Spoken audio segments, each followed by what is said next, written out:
586 straight attempts without throwing an interception at Lambeau came to an end in the first quarter, and not long after that, he threw his second INT of the game. The Packers defense picked him up, though, picking off Nick Foles 4 times, including one taken back for a TD in the Packers' 24-10 win over the Rams. Skip, you need your red pen because we need a grade here. Blue pen. Yeah.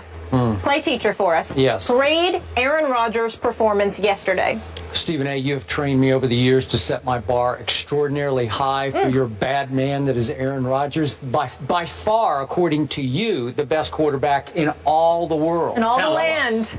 Just talent-wise. I don't understand that definition. Well, he doesn't have the numbers yet to sit there and eclipse the Tom Brady's but because he is the most gifted quarterback in all the land, all the world, all the galaxies. Yeah, all the galaxies. I like that. Let's use that. Okay. Because of that, I have to grade him on a really severe curve here, right? I do. So I'm going to give him a D as in dog. I'm not calling him a dog, but I'm just saying that he had kind of a doggy game by his standards. It's not disrespectful. It's just the God's truth. It's the God-awful truth is what it was. Because once again yesterday, and by the way, does Green Bay get to play every game at home? Do they have 16 home games? Every time I look up, he's playing at home. Doesn't it feel like that? They're home like the next 4 weeks. It's just like, well, what's the deal with them? Write this down. How does he pull that off? Well, y'all can pull up the Green Bay Packers schedule on the screen to show how Skip lies to the American people on a daily basis. So back to the grade. Yeah. Okay, so Aaron Rodgers turns the ball over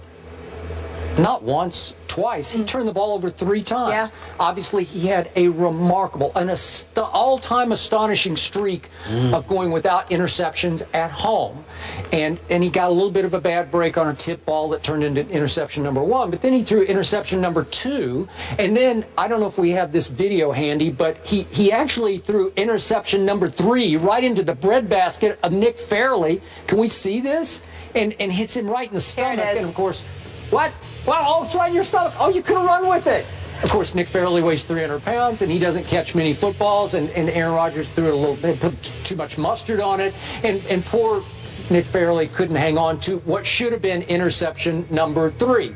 On the next play, Aaron Rodgers coughed the ball up, got stripped from behind. They recovered, and here they went. And somehow, Nick Foles, as I always say, he's not fool's gold, he's Foles gold. 4 interceptions and a QBR on a scale of 0 to 100 of 2. He had a 2 QBR yesterday. He was off yesterday. And by the way, they also missed 3 field goals yesterday at Lambeau. Greg the leg. He was, I don't know what happened to the leg. How do you guys come up with this stuff? I don't know, but seriously, he missed 3 field goals, and somehow the Rams hung in this game against the vaunted Green Bay Packers, who have a very good defense. They're all over the field. Clay Matthews just creates havoc on every other play. So my point is, by his way up here standards, because I'm grading him as if he's by far the most gifted player in the game, that was a pathetic performance by your man Aaron Rodgers in yet another home game. It certainly was far from spectacular. There is no denying that. He did throw 2 touchdown passes. He did throw for 241 yards. His premier running back, Eddie Lacy, only ran for 27 yards. Yeah, he led the team in rushing. And he led the team in rushing, so you have to take those things into consideration. There still is no Jordy Nelson. He is throwing to receivers like Ty Montgomery and James I think Jones. Ty Montgomery's a young stud. He can play. He can play, but he's not there yet. The fact of the matter is, there's a lot working against Aaron Rodgers. He just seems to make it look easy. Here's my problem with Aaron Rodgers and the Green Bay Packers right now. Be clear, I'm no Green Bay Packers fan. I'm an Aaron Rodgers fan. I think he's the best in the galaxy. Okay, he's the best on the planet Earth at quarterback. Talent-wise, he is just that elite. What I will say to you, however, is that I do think they tend to play down to competition. I do think that, you know, the stiffer the competition, they play down to it. When he needs to score points to win, he does just enough. If he doesn't need to score that many points, you see errors made. Now, the first interception of Laurinaitis got tipped off, and he ultimately picked it off. The second one was questionable because it touched the ground, but the bottom line is an interception. That's what it counted as. You can't get stripped for a fumble either. You got to protect the football, which he did not do. So all of those things he's definitely accountable for.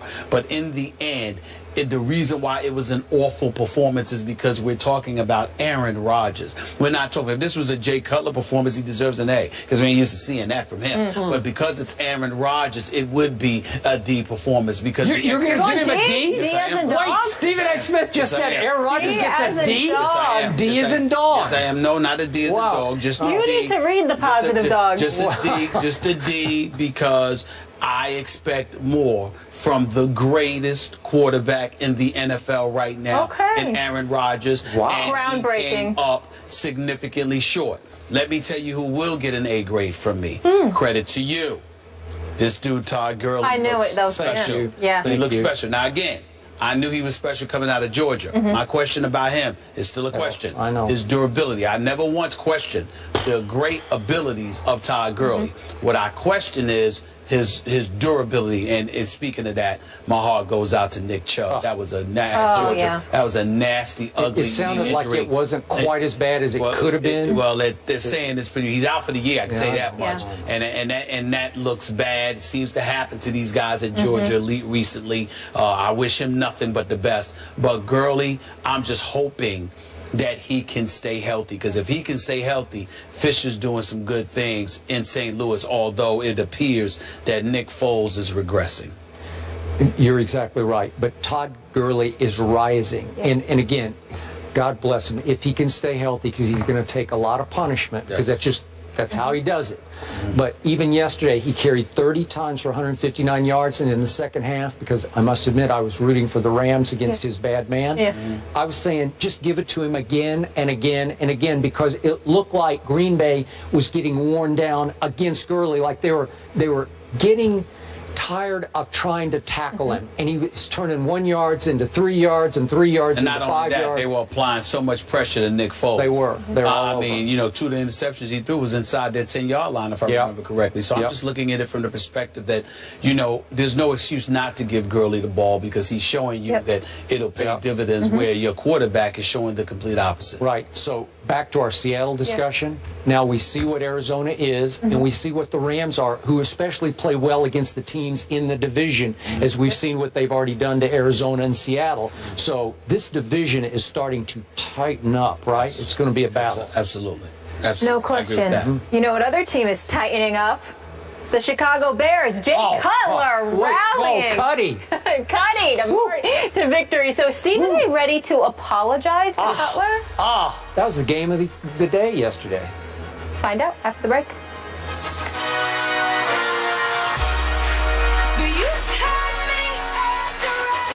First Take is brought to you by Ford Service. When your Ford needs service, you need the specialists at Ford.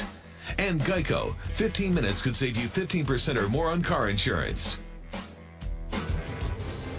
Tonight, it's the Week 5 edition of Monday Night Football at 8:15 Eastern on ESPN. Steelers take on the Chargers. Coverage begins with Monday Night Countdown at 6 on ESPN. So you just heard it. Michael Vick and Phillip Rivers tonight at Qualcomm. Both teams are 2-2. Stephen A., you just spent some time in Pittsburgh around this organization, sat down with Mike Tomlin. That interview will air on Countdown. What do you expect from Vick tonight? Well, I expect him to do some damage, because I expect him to feed Antonio Brown the ball, but primarily Le'Veon Bell should see a lot of action. You can run on the Chargers. You can expose their secondary to some degree. Remember, Martavis Bryant comes back. He's going to be playing in this game along with... I don't think he's going to play tonight. I'm not sure, but I know he's eligible to play. You got Brown, you got Bryant, you got Wheaton, you got Miller. I'm just looking at all of these guys, and I'm saying, look, and Todd Haley, who I also spoke to, sat up there, very nice to me, by the way. He's very nice, but he spoke to me and he said, look, we got a week under Vick's belt. We expect good things to happen this weekend. I believe them against these Chargers, plus the weather conditions should be good. So you like Pittsburgh I'm to picking pull Pittsburgh this one out? I am too, and I'm with you. You got to feed it to Le'Veon and to D'Angelo Williams, and play defense, even though their defense is a little beat up. And I think they can beat a reeling Chargers team on a big Monday night stage, in which Michael Vick has always played pretty well under the brightest lights, and I think he'll play pretty well, but you cannot put the game in his hands on fourth down plays at the end of the game. And no excuse, too, because San Diego's ranked 28th against the run. You should, Le'Veon Bell should see the ball. Both of you taking Steelers on the road with Vick. Can I get a score? Low scoring. I got low scoring, like 2017. I'm picking the Steelers 31-23. All right.